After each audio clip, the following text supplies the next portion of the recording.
Hello friends, welcome. Friends, yesterday I did a video and explaining the BWA auction controversy.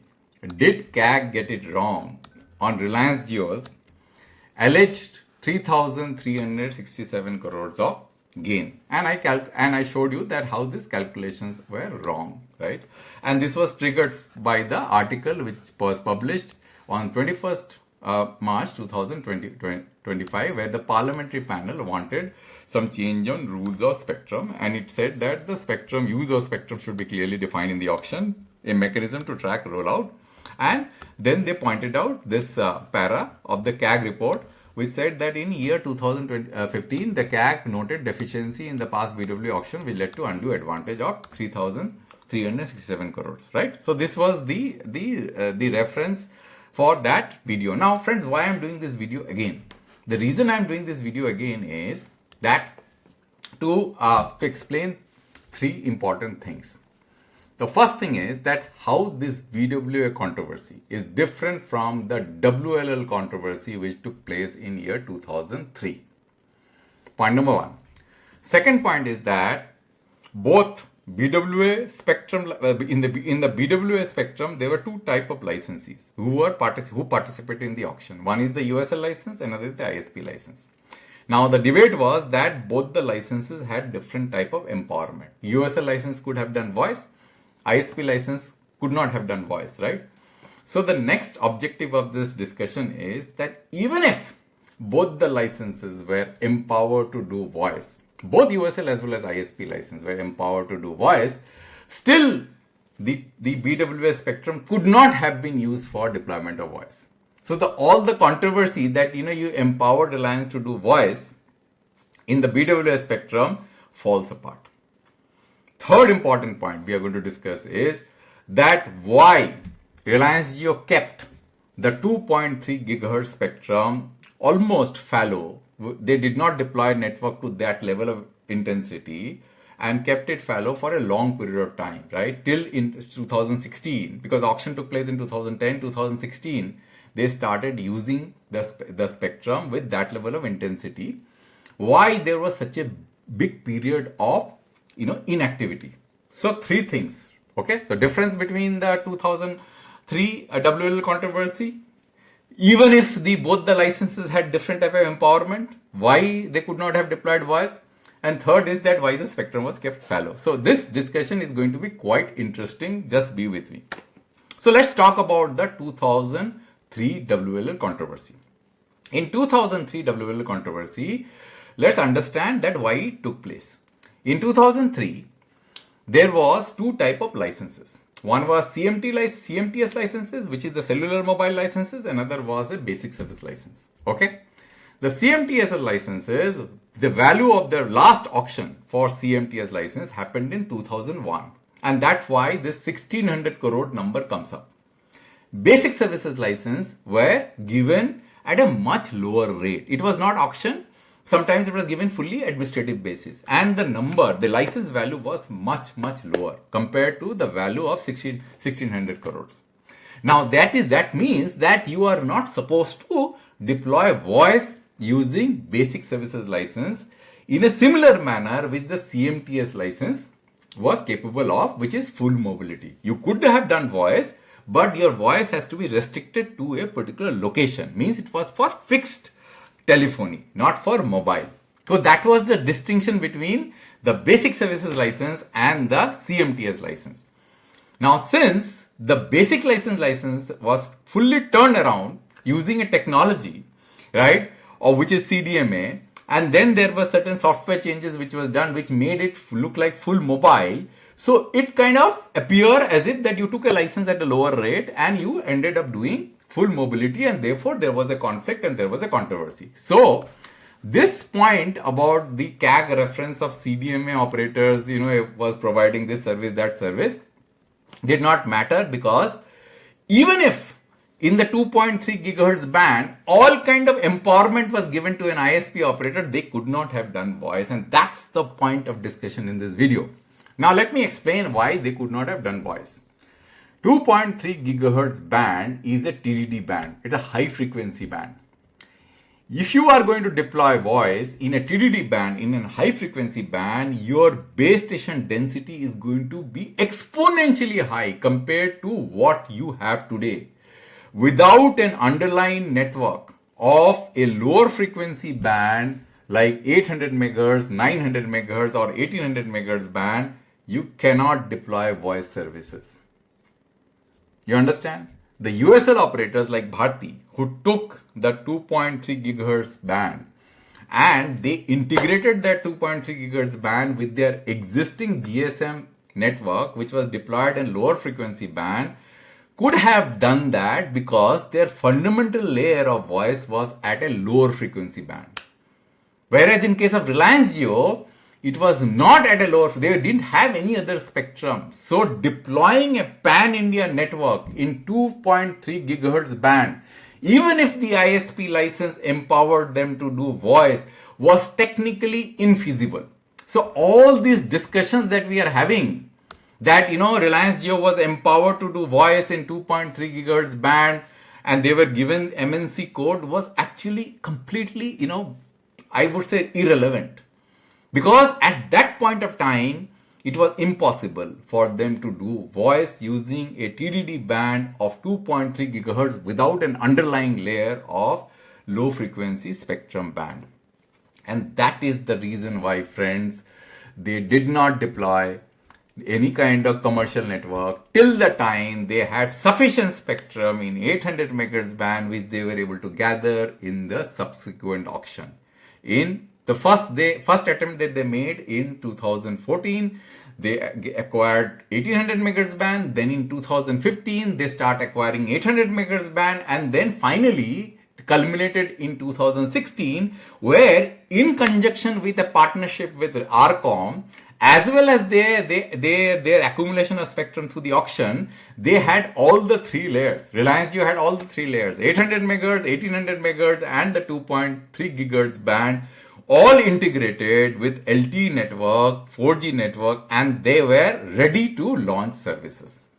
That was the reason. And therefore, this whole report and whole controversy around BWA spectrum does not align with the WLL spectrum, and that's why this report is completely unnecessary. I don't know why there was a controversy created at that time, because it made no sense. Okay. Now let's look at some of the individual pieces and go a little bit more deep dive to understand what kind of conflicting statements were made by CAG in this report. The first statement I'll show you, which a concluding statement which CAG said, thus to allow an ISP to obtain a BWA spectrum at price equal to that paid by the USL operator when the services which they could have provided by the USL operator were much wider than the scope of the ISP was not justified. Now, factually this statement is correct, but the flavor of this statement points to a different direction. What is the factual nature of this statement? You can't have two different licenses with two different empowerment. This is not a good auction design, right? But it gives a flavor as if that the ISP operator got an advantage on price. And friends, today in this video, I'm going to show you that who dictated the price in the spectrum auction. Was it the USL operator or was it the ISP operator? This is what you're going to see practically right in front of you using a simulation that I have created for your own perusal. So let's look at this simulation. So what I'm going to do is, if you look at this, this is a BWA spectrum. This is a BWA spectrum auction simulation. So let me just show you the other one, which will give you a better idea what is going on. Now let me take my pen off because my pen actually has disappeared. Let me just go screen brush and then I just set up my script pen again so that there is no problem. Okay, so my pen is all set. Okay, so now let me just show you that who dictated the price of spectrum auction. So how do I know that who dictated the price of spectrum auction? So let's start with round number 1. So let's look at this. Auction year 2010. Dimension is provisioning winning bid. End round means provisioning winning bid. Round number end means rank of provisional bid. This actually should be rank of provisional winning bid. Look, rank of end round, right? This is there. and this is the price of the provisional winning bid and round number 1 with an activity factor of 0.8. What is activity factor? Activity factor means that at the start of the bidding, the bidder is not supposed to consume all its points while bidding. Means he could choose not to bid some of the circles. That's why activity factor is kept to control the intensity of the auction. So he may not choose to bid all the circles, and if he doesn't bid in all the circles, his points are not going to get exhausted, which means that when the activity factor is pushed to 1, then he will be forced to put all its points on the table. So now let's look at this rectangular diagram. Here I have the rounds here. I will select the rounds and you will see that these numbers are going to keep on fluctuating. Okay. And what I have here is the rank, because there were 2 slots here. One, who is rank 1 and who is ranked 2nd. So after first round, Reliance Jio, Reliance Infocom was ranked 1 in all the circles.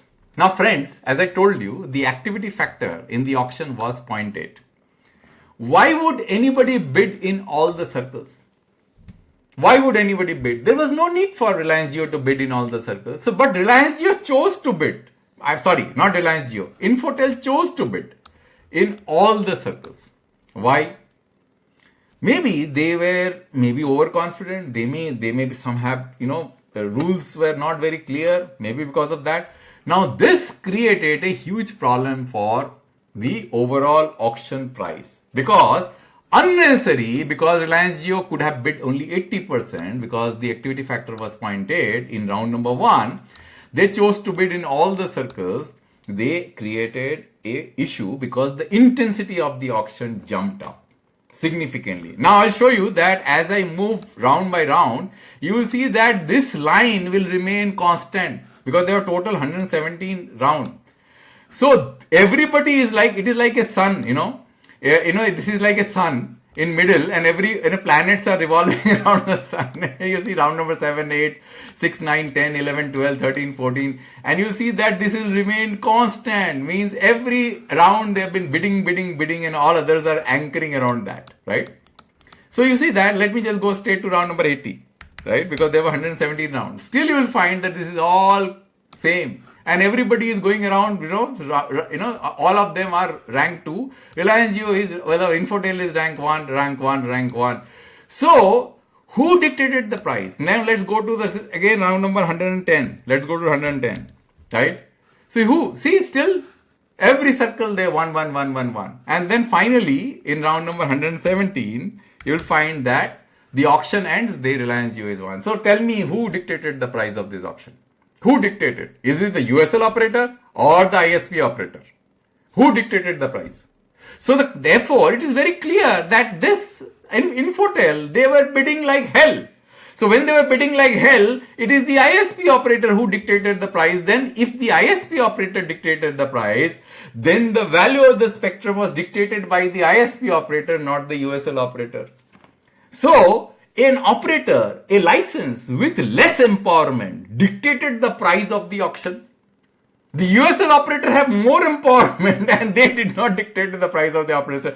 It's a clear from the way the auctions were held. So my point is very simple. If an ISP operator dictated the price, end price of the auction, they ended up paying the highest 12,894 crores, and they have been bidding like hell in each and every round for 117 rounds. Then the point about them being unfairly given empowerment to do voice using codes, does it make any sense? Does it make any sense? Tell me. Let me ask you this question. Does it make any sense? It does not make any sense at all. The reason is that because they dictated the price thinking that the 2.3 GHz band would ultimately allow them to do voice pan-India, which they didn't, because probably there was lack of understanding. And they thought later that they needed the low frequency band. And therefore, that band continued to remain there, unused till the time they were able to get 1800 MHz band on 800 MHz band. Therefore, this conclusion of CAG is completely contradictory. I do not have a clear understanding what the CAG was trying to do in this conclusion, right? So therefore, but this SUC thing is quite correct. SUC thing, I am absolutely with CAG, which I mentioned in my earlier video, right? Now the issue about migration, and we'd like to touch upon this a little bit more and deeper in this video also. Migration to UL by the ISP holder of having a BWA license. Now friends, at the time of 2001, when an USL license fee was defined, when the spectrum was bundled with the license, it was considered as if that if you have a USL license, you are allowed to do voice. If you have an ISP license, you are not allowed to do voice. Then when the UL came, the spectrum was stripped apart from the license and the value of the license was brought down to 15 crores, right? So you have a 15 crores license which is stripped out of voice, or that bundle spectrum which was bundled with the license. So when an operator participates in the auction or BWA auction, and he dictates the price of the BWA spectrum by bidding like hell, and then raises the price of the spectrum to an astronomically high value, and then he goes and requests that you please allow me to migrate from ISP to UL, and then he is willing to pay 15 crores, then what is the point even for him to pay another 1600 crores, right, which was discovered, which is so-called USL license empowerment fee, which was discovered in year 2001, just for them to allow them to do voice? What does it mean? Tell me. Does it not sounds like completely contradictory in nature, confusing? So this whole licensing structure itself was confusing. That's why, see, I am not siding with anybody. I am not with Reliance Jio or anybody else. I am with facts. There was certain controversy in year 2003 that led to a lot of discussion, lot of litigation, and therefore that is an issue which was dealt at that particular point of time. But there were no corrections which were made in the structure of the license so that the things become much better going forward. What they should have done? They should have simply issued a very simple, regulatory step. They should have taken a very simple regulatory step. They should have said that, look, license is just a token payment which any operator has to do just for administration of the license. All assets, right, from the license, apart from the token administrative part of the license, which is just a matter of, some payment has to be made, and that is what you get a license. Whether it's ISP, it does not matter. You don't have to have different license fee. You just have to have, even if there is a different license fee, it is the amount of money that is required to manage the license.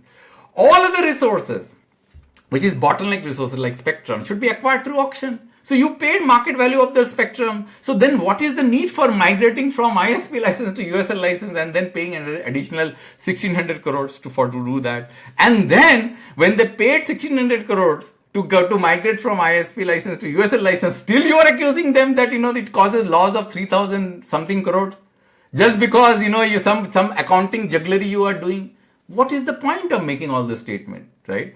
So that is why I thought about, doing this video again, because the CAG report is full of contradiction. It actually created a public perception that a huge corruption had happened at that particular point of time. There was virtually no corruption at all. There could be some administrative lapse. I can tell you there were administrative lapse. The SUC was the biggest, if at all there was considered to be a big lapse. This SUC, having different SUC from 3G, and I fought for it, but I was not successful. Nobody listened to me because there was an understanding that it was WiMAX with a completely different compartment of technology with no integration of 3G. Therefore, SUC of 1% is fine. That was definitely a major mistake, right? For which the DOT committed at that particular point of time. Apart from that, there was nothing in this whole controversy. I don't know, people just made it up.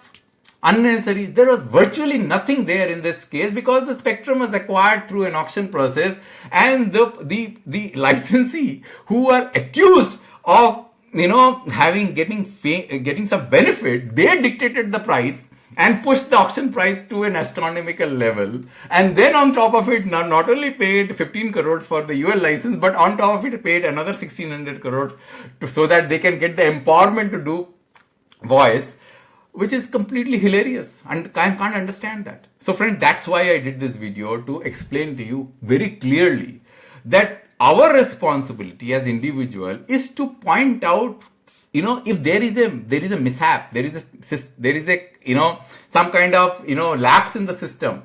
You have to point out accurately. We can't be just raising things out of nothing, out of blue, just because there was some administrative lapse. And you just go around and speak from both sides of the mouth and make it as if that there was a huge loss to the government. There was virtually no loss. Anyway, friends, I'm going to stop here. I hope that this video is going to clarify certain things which I could not do in the previous video, and those things are going to become clear, and you will be much more knowledgeable and empowered to understand what went in the BWA Spectrum auction, and we will not repeat this mistake going forward in future. Thank you, friends, for your time. I'll come back with a new video next time.